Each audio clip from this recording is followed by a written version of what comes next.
Hello everyone, मैं प्रमोद सिंह आप सभी का स्वागत करता हूँ जीके मेरे पास इस डिजिटल प्लेटफॉर्म पे। स्टैटिक जीके से रिलेटेड आज अपना इम्पोर्टेंट टॉपिक रहेगा इंटरनेशनल ऑर्गेनाइजेशन।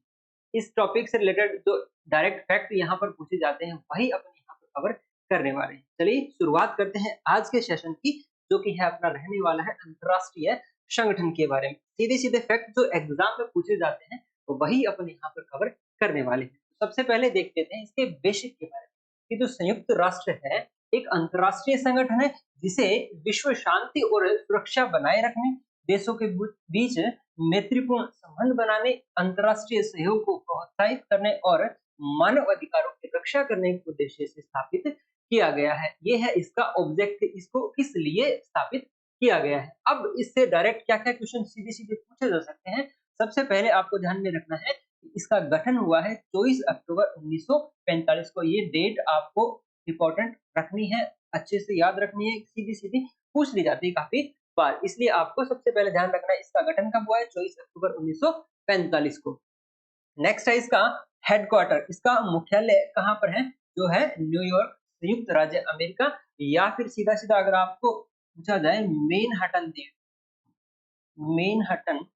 द्वीप, जो कहाँ पर है, न्यूयॉर्क अमेरिका में, ये जहां पर इसका क्या है, हेडक्वार्टर। नेक्स्ट है इसमें सदस्य देशों की संख्या कितना है। ये जो यूनाइटेड नेशन है इसके जो कंट्री, कितने कंट्री है जो इसके सदस्य है, तब आपको ध्यान में रखना है 193 इसके सदस्य देश है। और अगर आपको ये पूछ दिया जाए कि इसका 193वां देश कौन सा है, लास्ट सदस्य कौन है जो इसका बना है, तब आपको ध्यान में रखना है दक्षिणी सूडान, जो कब बना है, 2011 में।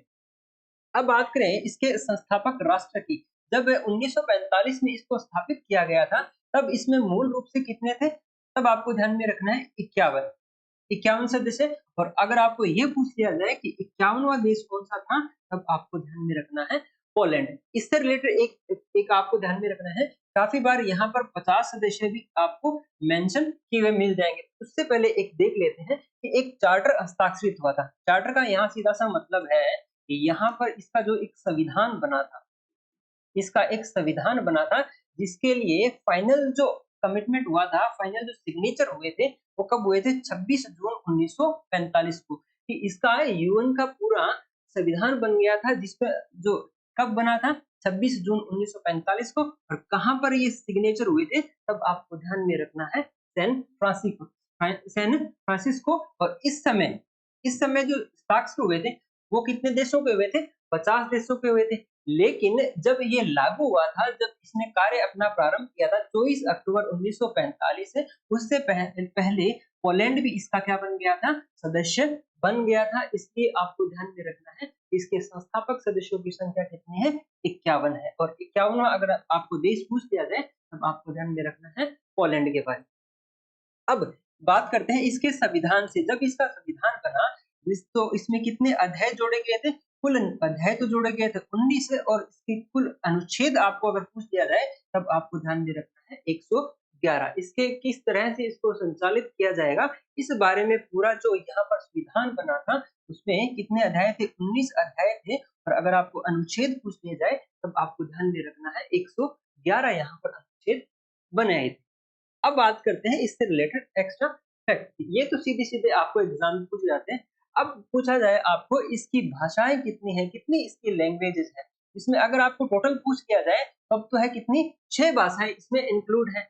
लेकिन अगर आपको ऑफिशियल लैंग्वेज पूछ किया जाए, इसमें कार्य करने की जो आपको भाषाएं पूछ की जाए, तब इसमें सिर्फ 2 ही भाषाओं के बारे में आपको ध्यान में रखना है, एक तो है अंग्रेजी और एक है फ्रेंच। मुख्य रूप से जो यहाँ पर कार्य होता है वो कितनी लैंग्वेजेस में होता है, 2 लैंग्वेज है, एक तो है अंग्रेजी और दूसरा है फ्रेंच।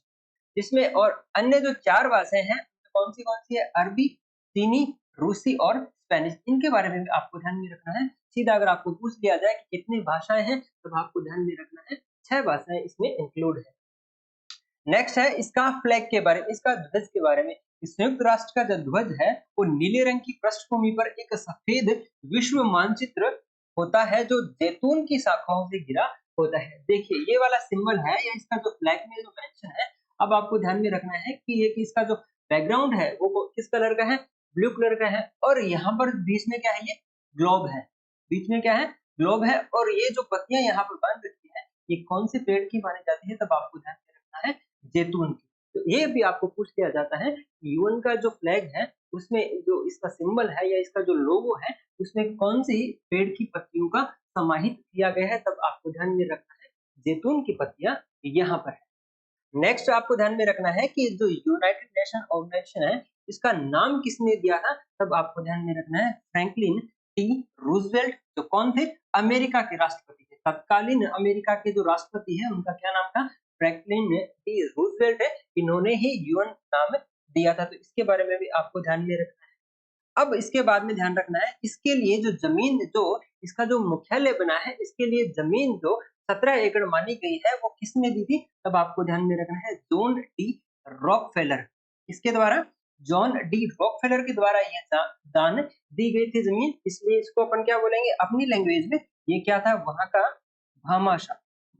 जो दानदाता होते हैं उनको अपने क्या बोलते हैं, भामाशाह। तो यूएन का जो भामाशाह है शुरुआत में वो कौन है, रॉक फेलर। तो आपको यहाँ पर ध्यान में रखना है। अब जब ये 1945 में इसने बन गया था, अब इसकी जो बिल्डिंग बनी थी वो कब बनी थी, 1952 में, और इसकी जो पहली बैठक हुई थी वो कब हुई थी, अक्टूबर 1952 में। तो ये भी आपको पूछ लिया जाए कि यूएन की पहली बैठक कब हुई थी, तब आपको ध्यान में रखना है अक्टूबर 1952। यहाँ तक तो सीधे सीधे फैक्ट आपको यूएन से रिलेटेड पूछ लिया जाता है कि इसका शुरुआत में किस तरह से बने थे, या फिर जो एक्स्ट्रा फैक्ट आपको सीधे सीधे एग्जाम में पूछ लिए जाते हैं। अब बात करेंगे कि इस ऑर्गेनाइजेशन के बनने के पीछे का क्या कारण था, किस लिए बना दिया गया, आपके एग्जाम के पैटर्न को बढ़ाने के लिए, आपका सिलेबस बढ़ाने के लिए? बिल्कुल नहीं। यहाँ पर आपको थोड़ा सा बैकग्राउंड में लेके चलते हैं, इसकी पृष्ठभूमि के बारे में चलते हैं कि इसका क्या कारण था कि इसको बनाना पड़ गया। तो सबसे पहले आते हैं प्रथम विश्व युद्ध, जो कब हुआ है, 1914 से 1918 के बीच में। 1914 से 1918 के बीच में कौन सा युद्ध हुआ है, प्रथम विश्व युद्ध। के बाद में विश्व शांति व अंतरराष्ट्रीय सहयोग को बढ़ावा देने के लिए जब ये युद्ध हो गया था, तब जो राष्ट्र थे जिसमें मित्र राष्ट्र और धुरी राष्ट्र, दो पार्ट्स में पूरा जो वर्ल्ड था डिवाइड हो गया था, उन्होंने सोचा कि इस प्रकार के युद्ध से किसी को भी कोई भी किसी भी प्रकार का फायदा नहीं होने वाला है, इसलिए उन्होंने विश्व में शांति स्थापित करने के बारे में विचार किया और एक संगठन का निर्माण किया।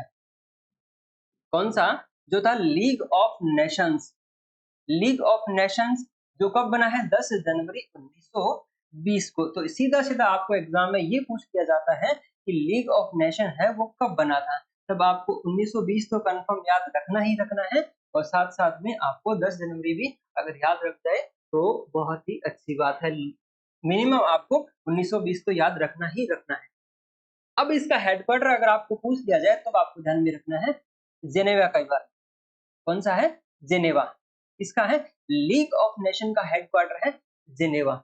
अब जब इसने कार्य प्रारंभ किया, लेकिन इसका मेन उद्देश्य ये था कि भविष्य में कभी भी वर्ल्ड वार नहीं होना चाहिए, विश्व युद्ध नहीं होना चाहिए, और विश्व के जो सभी राष्ट्र हैं वो शांति के साथ में और एक दूसरे के सहयोग के साथ में चलते रहे। लेकिन ये संभव नहीं हो सका और एक क्या हो गया, वर्ल्ड वार सेकंड हो गया। कौन सा, द्वितीय विश्व युद्ध हो गया 1939 से 1945 के बीच में। जब फर्स्ट वर्ल्ड वॉर कंप्लीट हो गया था लेकिन फिर भी पूरा वर्ल्ड अच्छे से रिकवर नहीं हो पाया था, उसी के दौरान एक क्या हो गया था, एक सेकंड वर्ल्ड वॉर हो गया था 1939 से 1945 के बीच में। इसलिए जो लीग ऑफ नेशन है इसका कोई औचित्य नहीं रह गया। इसलिए तत्कालीन जो विश्व के मेन नेता थे, जिनमें एक तो ब्रिटिश प्रधानमंत्री, क्या नाम है उसका, चर्चिल, और एक थे स्टालिन जो कहाँ के थे, रूस के, और फ्रैंकलिन डी रूजवेल्ट है। इन तीनों के मध्य जो आपसी विचार के पश्चात जो मुख्य रूप से इनका नाम आता है, इनके पश्चात इन्होंने सोचा कि इस प्रकार के से किसी को भी फायदा नहीं होने वाला है, इसलिए एक ऐसे ऑर्गेनाइजेशन का निर्माण किया जाए तो आपस में सभी का समाधान कर सके, किसी भी विवाद की स्थिति में समाधान निकाल सके और पूरा विश्व है एकजुट होकर अंतरराष्ट्रीय सहयोग और शांति के साथ में स्थापित कर सके। इसलिए इस जो ऑर्गेनाइजेशन है यूएन, इसका विचार आया। यूएन का जो विचार है वो यहाँ से आया क्योंकि वर्ल्ड वार होने के बाद में ऐसा हो गया था, किसी को कुछ फायदा होने वाला नहीं था, लेकिन जो राष्ट्र थे वो भी क्या है, पुष्पा की तरह झुकने वाले नहीं थे। उन्होंने सोचा कि मैं एक दूसरे से कम क्यों, इसलिए ये वर्ल्ड वॉर कंटिन्यू चल रहा था 6 साल से, लेकिन लास्ट में जब इस युद्ध से किसी को फायदा होता हुआ नहीं देखकर इन्होंने आपसी विचार किया कि इस प्रकार के युद्ध भविष्य में न हो, इसलिए ऐसे संगठन का निर्माण किया जाए जो कि इस प्रकार पर प्रतिबंध लगाए है, या फिर ऐसे कोई अगर विवाद उत्पन्न हो भी जाता है तो उसका अच्छे से समाधान हो पाए। इसलिए इसका निर्माण का विचार प्रकट हुआ। अब इसके उद्देश्य क्या-क्या थे? अब आपको ये पूछ लिया जाए कि यूएन की स्थापना के पीछे क्या-क्या उद्देश्य थे, तब आपको ध्यान में रखना है। एक तो विश्व शांति और सुरक्षा बनाए रखने के लिए, अंतर्राष्ट्रीय सहयोग को बढ़ावा देने के लिए, मानव अधिकारों की रक्षा के लिए, सतत विकास को प्रोत्साहित करने के लिए। ये इसके मेन उद्देश्य थे यूएन को स्थापित करने के पीछे। तो आपको इसका इतिहास अच्छे से समझ लेना है। हालांकि इस प्रकार के क्वेश्चन आपको पूछने की कम संभावना है, सिर्फ इसमें से एक है जो कि है लीग ऑफ नेशन, इसकी स्थापना कब हुई है वो आपको ध्यान में रखना है। बाकी वर्ल्ड वॉर के बारे में जो डेट्स है वो आपके वर्ल्ड हिस्ट्री का पार्ट है, तो अगर वहां को अपन कवर करेंगे। यूएन से संबंधित आपको यहाँ ध्यान रखना है।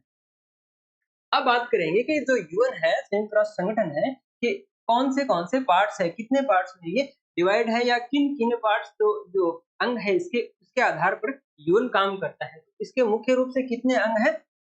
6 अंग हैं, 6 पार्ट्स हैं, जिनमें एक है सुरक्षा परिषद, दूसरा है महासभा, तीसरा है अंतर्राष्ट्रीय न्यायालय, चौथा है सचिवालय, पांचवा है आर्थिक और सामाजिक परिषद और छठा है न्यासी परिषद, जो वर्तमान में क्या हो चुका है? निलंबित हो चुका है। अब अगर वर्तमान में बात करें तो यूएन है, तो 5 पार्ट है इसके, वो कार्य कर रहे हैं, जिसमें एक छठा है जो है न्यासी परिषद, ट्रस्टीशिप काउंसिल, जो क्या है वर्तमान में नहीं है, निलंबित हो चुके हैं। तो यहाँ पर क्वेश्चन आपका क्या बनता है कि वर्तमान में ऐसा कौन सा पार्ट है यूएन का जो कार्यरत नहीं है, तब आपको ध्यान में रखना है न्यासी परिषद। अब यहाँ पर एक और चीज क्लियर कर लेते हैं इनके हेडक्वार्टर के बारे में। देखिए जो वर्तमान में टोटल 6 पार्ट्स हैं, उनमें अगर एक को छोड़ दिया जाए 5 के, तो जो हेडक्वार्टर है वो कहाँ पर है? न्यूयॉर्क में है। और ये सिर्फ एक अंतर्राष्ट्रीय न्यायालय है, इसका कहाँ पर है? हेग में है। बाकी सबका जो हेडक्वार्टर है वो कहाँ पर रहने वाला है?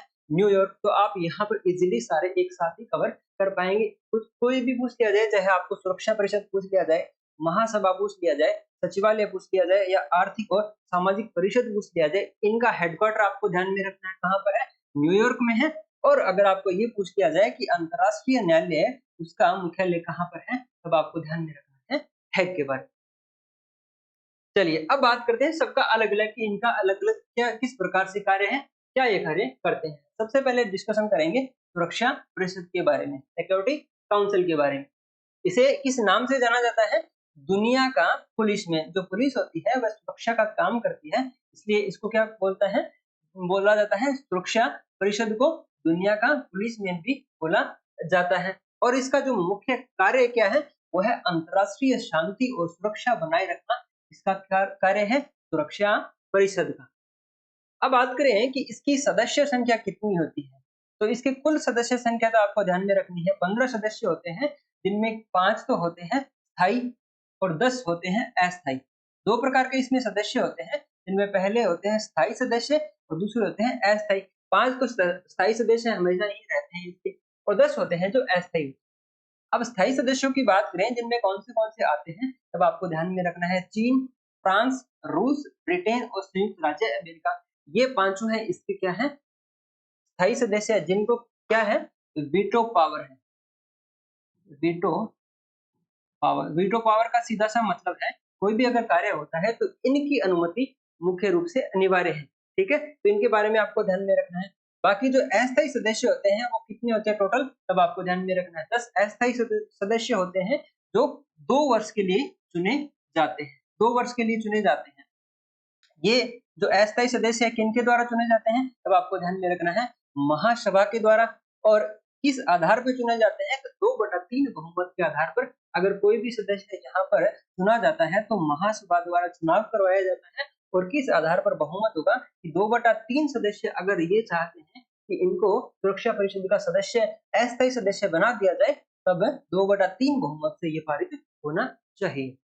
ठीक है, नेक्स्ट बात करें कि सुरक्षा परिषद से संबंधित जब ये कोई आपसी विचार वगैरह प्रकट करते हैं उसके बाद में सकारात्मक निर्णय के लिए 15 में से 9 सदस्यों की स्वीकृति क्या होती है, जरूरी होती है, जिनमें जो 5 स्थायी सदस्य हैं, 3 फ्रांस, रूस, ब्रिटेन और संयुक्त राज्य अमेरिका, इनका तो कम से कम इसमें एग्री होना कंपल्सरी है। ठीक है, इन 9 में इन पांचों का कम से कम एग्री होना जरूरी है। अब आप पूछेंगे कि भारत कभी इसका सदस्य रहा है क्या, इसका सुरक्षा परिषद का? तब आपको ध्यान में रखना है कि भारत अभी तक 8 बार इसका अस्थायी सदस्य चुना जा चुका है। कितनी बार होता है अस्थायी सदस्य? तो 2 साल के लिए एक बार चुना जाता है। और अगर आपको ये पूछ लिया जाए कि भारत अंतिम बार कब चुना गया था इसके लिए, अब ये 1 जनवरी 2021 से 31 दिसंबर 2022 तक, ये 2 साल 2021-2022 पूरा कंप्लीट, इसमें इस पीरियड में भारत इसका अस्थायी सदस्य था, इसलिए आपको ध्यान में रखना है। और अगर आपको पूछ लिया जाए कि सुरक्षा परिषद में अस्थायी सदस्य सर्वाधिक कौन सा देश चुना गया है, तब आपको ध्यान में रखना है जापान के बारे में, जो अब तक 11 बार इस परिषद में चुना जा चुका है। और भारत कितनी बार चुना जा चुका है? 8 बार। इन दोनों के बारे में आपको ध्यान में रखना है। चलिए नेक्स्ट बात करें महासभा की। महासभा की यूनाइटेड नेशन जनरल असेंबली के बारे में। तो इसका उपनाम क्या है, इसको और किस नाम से जाना जाता है, तब आपको ध्यान में रखना है विश्व की लघु संसद या फिर यूएनओ का हृदय। इसका मुख्यालय कहाँ है? न्यूयॉर्क में है, संयुक्त राज्य अमेरिका। जैसे अपने चर्चा की थी, सिर्फ जो अंतरराष्ट्रीय न्यायालय है उसको छोड़कर बाकी इसके जो भी पार्ट्स है उनका हेडक्वार्टर कहाँ रहने वाला है, वो है न्यूयॉर्क शहर। नेक्स्ट है इसका कार्य क्या है, महासभा का मुख्य कार्य क्या है? तो यह यूएनओ का प्रमुख विचार विमर्शकारी, नीति निर्धारक और प्रतिनिधि अंग है। इसके द्वारा बजट तैयार किया जाता है। नए सदस्य जो भी शामिल होते हैं इसमें महासभा का रोल होता है, और महासचिव की नियुक्ति भी महासभा द्वारा की जाती है, क्योंकि इसमें जो कुल सदस्य जो भी होते हैं यूएन के, वो पार्ट करते हैं। महासभा के सभी सदस्य वो क्या होते हैं, यूएन के जो भी सदस्य होते हैं वो किसके सदस्य होते हैं यहाँ पर? महासभा के। जैसे सुरक्षा परिषद में अपने देख के आए थे 15 ही यहाँ पर पार्टिसिपेट होते हैं, लेकिन जो महासभा में यूएन के जो भी सदस्य होते हैं वो भी यहाँ पर सदस्य रहने वाले हैं, इसलिए इनका इम्पोर्टेंट रोल हो जाता है इसका। इसमें एक अध्यक्ष, 21 उपाध्यक्ष एवं 7 मुख्य समितियों के अध्यक्षों का चुनाव किसके द्वारा किया जाता है? महासभा द्वारा। और अगर आपको ये पूछ लिया जाए कि महासभा की बैठक कब होती है, तो सितंबर से दिसंबर के बीच में इसकी बैठक का आयोजन होता है। ये भी आपको ध्यान में रखना है। नेक्स्ट बात करें इसके सदस्य, तो जो यूएन के 193 सदस्य थे वो भी किसके सदस्य हैं यहाँ पर? महासभा के भी सदस्य कितने हो गए? 193। तो अगर आपको ये पूछ लिया जाए कि यूएन का ऐसा कौन सा पार्ट है जिसके सभी सदस्य इसके इंक्लूड होते हैं, तब आपको ध्यान में रखना है महासभा के बारे में, क्योंकि इसकी सदस्य संख्या कितनी है? 193। अब बात करें कि यहाँ के वोटिंग पावर की। महासभा में अगर कोई प्रस्ताव पारित होना है तो इनमें वोट किस प्रकार से होगा, तब आपको ध्यान में रखना है कि प्रत्येक देश का एक वोट होगा, और एक देश अधिकतम 5 सदस्य भेज सकता है, लेकिन वो वोट काउंट होगा सिर्फ एक देश का एक ही वोट यहाँ पर काउंट किया जाएगा।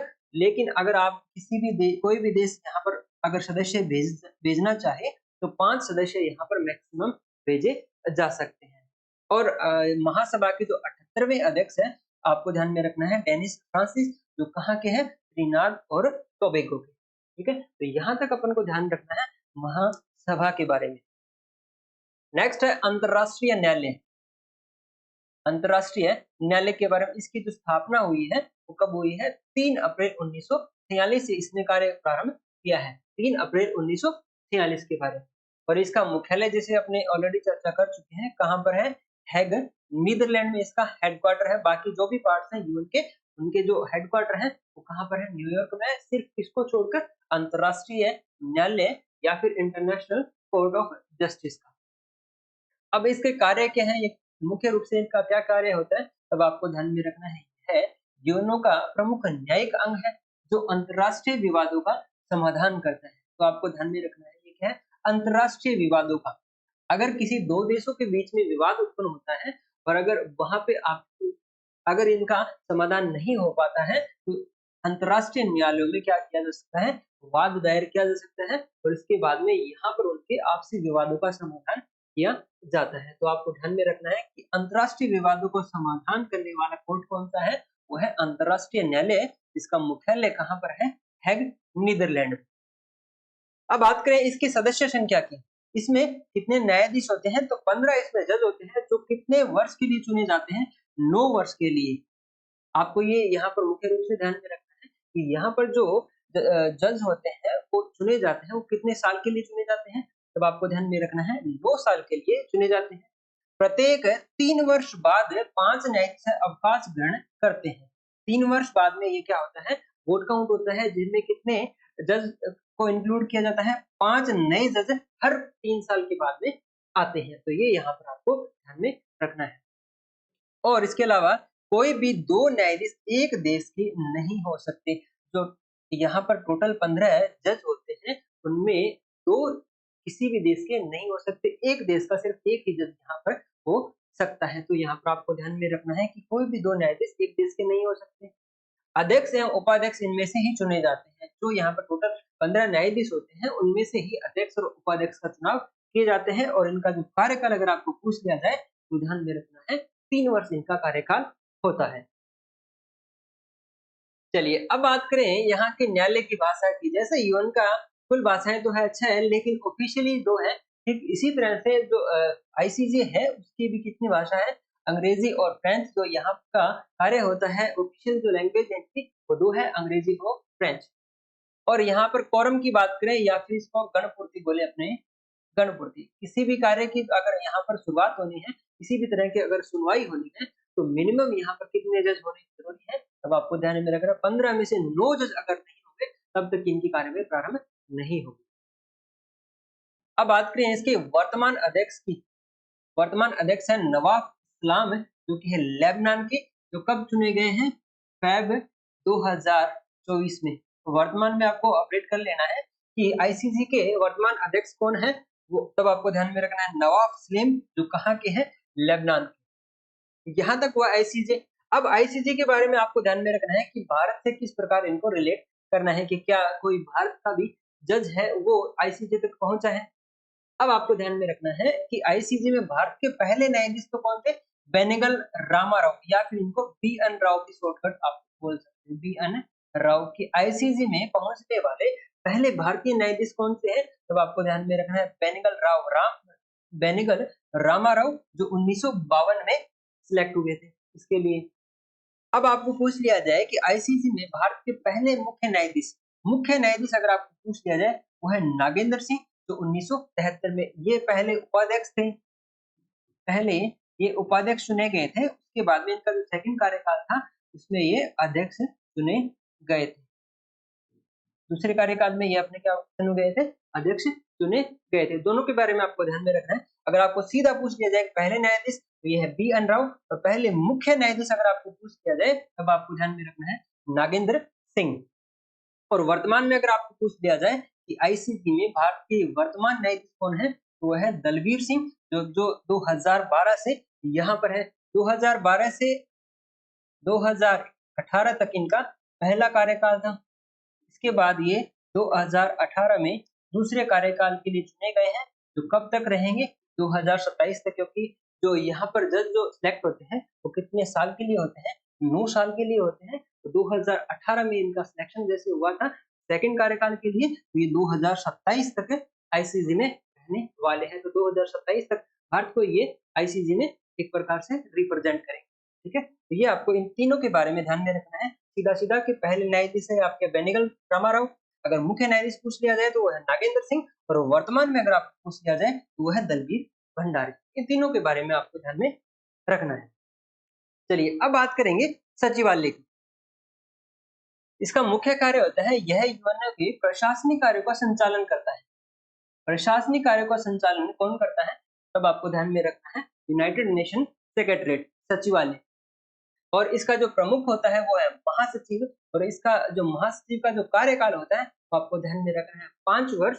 और अगर आपको ये पूछ लिया जाए कि वर्तमान महासचिव कौन है, तब आपको ध्यान में रखना है एंटोनियो गुटेरेस, जो कहाँ के हैं, पुर्तगाल के हैं, और इनका दूसरा कार्यकाल दूसरा कार्यकाल। एक बार ये पूरा अपना कर चुके हैं, अभी वर्तमान में इनका दूसरा कार्यकाल चल रहा है। और अगर आपको ये पूछ लिया जाए कि व्यक्तिगत रूप से ये सचिवालय के